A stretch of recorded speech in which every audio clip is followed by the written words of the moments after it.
Hi, I finished a book that's recently come out, and it's by the author of The Delicate Dream Department Store. And this one is called Break Room. And it's very different to the Dream Department Store. The premise of this one is that a group of office workers have been nominated to go into a reality TV show, and where each contestant will have their own little flat with office space so that they can do their day-to-day job while they're on the show, like sort of like working from home but working in a TV studio, you know what I mean? And you've got the break room where they will congregate on and off during the day.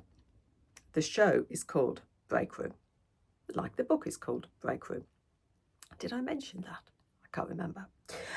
The aim of the game is to find out which of the office workers is a mole who's been put there by the production company. What you discover is that each of the contestants believe that they've been nominated by their various co-workers because they are good people. But actually, their co-workers have nominated them because they are, in the opinion of their fellow workers, the break room villain, the person with the worst break room habits. Our main narrator is Ice Cube. All the contestants are given nicknames depending upon what their crimes in the break room are. Our narrator is Ice Cube. And you feel at times that he's a little bit unreliable. But I ended up feeling sorry for him because he never realised that his break room habit was thought of as creepy or weird. He just thought he was being nice. Anyway, to win the game, you have to unmask the mole. And to unmask the mole, you need to have hints about your fellow contestants. You need a hint. And the only way that the production company will give you a hint is if you break a rule. So you've got to do something that breaks a rule to get a hint. And on the whole, I found the contestants unlikable.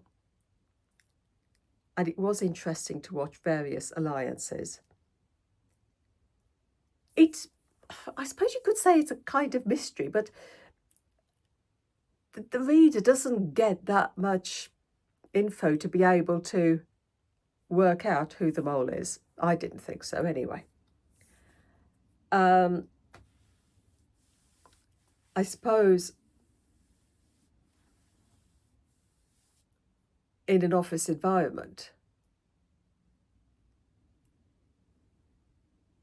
if someone does something in the break room, there is an immediate emotional impact.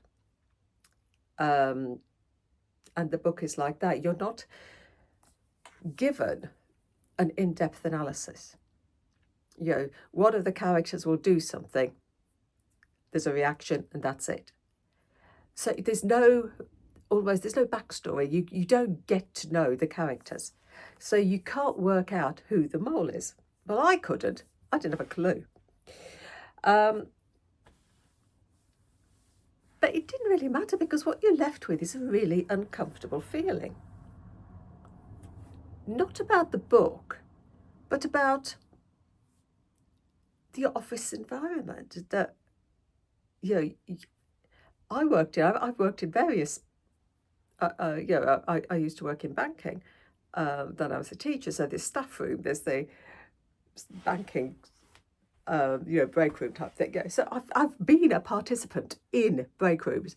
You're left with this uncomfortable feeling. How did people perceive me? What was my behaviour like in the break room? Would I have been considered creepy or weird? Would I have been nominated to go on this show? It leaves you a sort of very unsettling feeling. would I have been a villain? I hope not. I hope I never did anything in the break room that would have made people think I was a villain. But you don't know. I mean, poor old Ice Cube never realised that people thought he was weird. He thought he was being nice. Was that the same for me in my working life?